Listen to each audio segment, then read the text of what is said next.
Kevin Roberts, thank you so much for joining us today. One of the things that we wanted to talk to you about is these LA riots and the fact that it took Karen Bass 4 days to implement a curfew. What do you make of that? Why are they so reactive and not proactive in these blue cities? Because Mayor Bass, Governor Newsom are beholden to the radical left. And I would like to think that both the mayor and the governor are smart enough, Allison, to know that common sense is what should be governing the day. The American people didn't just vote for Donald Trump to fix problems like what we're seeing in California now, the riots, the forest fires before, but they expect people, regardless of their political affiliation, to enact common sense. And the thing that really strikes me about both of them, the mayor and the governor, is that this is an 80-20 issue. It's the right thing to do, first of all. That's why President Trump's doing it. But politically, this is gross malpractice that is going to have huge negative consequences for the left in the next year's midterms.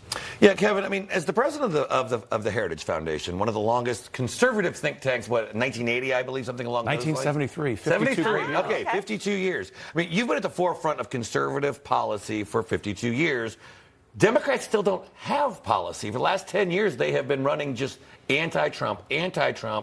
And then when you look at this, they do have a chance to lead. They still blow it like they are right now with the riots. And look, they're getting worse. And we don't engage in hyperbole at Heritage, as you know. We try to stick to substance. And I mean this as someone who has studied history, Mark. The radical left has taken over a once noble institution, the Democrat Party. I just mean that as a nonpartisan person. And historically, what that means is that they no longer can run to the political center. And right now, they're in the wilderness. And coming out of the wilderness is not something that they're going to be able to do, evidenced by what's going on in L.A. and California in the next 6 months or 12 months. I actually think it may be the better part of a decade before the Democrats realize that they need to be running candidates who are closer to the center. But the radical left, which is the modern-day Jacobins, has taken over the Democratic Party. Of course, as a conservative, I like that, right?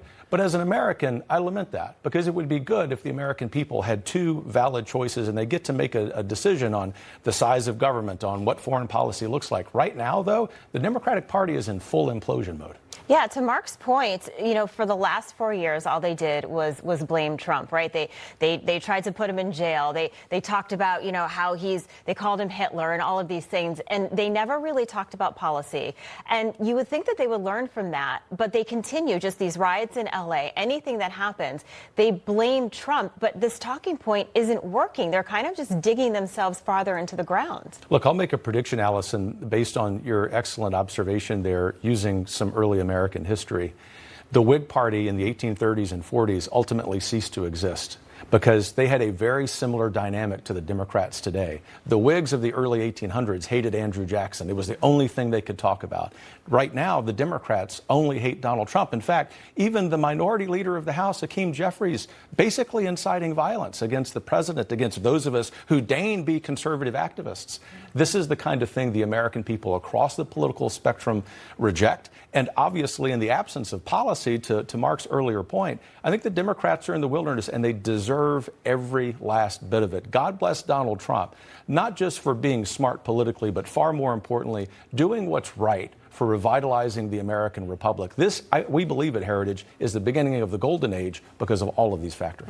But so I will put a cautionary tale on that. Come on. I know. But I believe this is going to require conservatives, Republicans on the Hill, to pass the one big beautiful bill and the rest of the president's agenda, because if it fails, it's easy for Democrats still. They've got 1 or 2 elections left, a midterm and 2028 to campaign against Trump. But if he's successful, if America is successful because of those conservative policies, then that just wipes out that case. If not, you open the door for their return. Mark, see, this is why you're so good at what you do. You understand that in order for this movement, not just the conservative movement, but the America First movement, to expand and to be a governing majority for a generation, which I think it will be, the next step is substance. The reconciliation bill needs to be passed. Yes, there are some things that could be better from fiscal conservatives, but the bill does a great job, obviously, by addressing the problem of illegal immigration.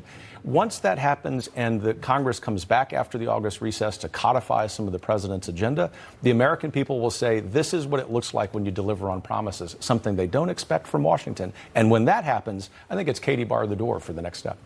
Kevin, a lot of people obviously, we still talk about President Reagan, and we know that President Trump has a lot of similar policies, and he's obviously talks about patriotism, bringing jobs back into the country.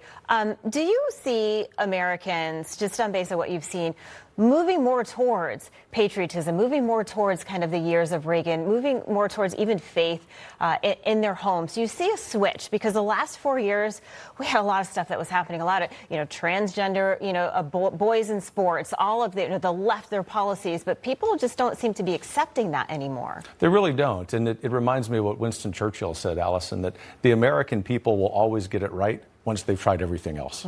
And what we see, as the president said in his inaugural, is a revolution of common sense.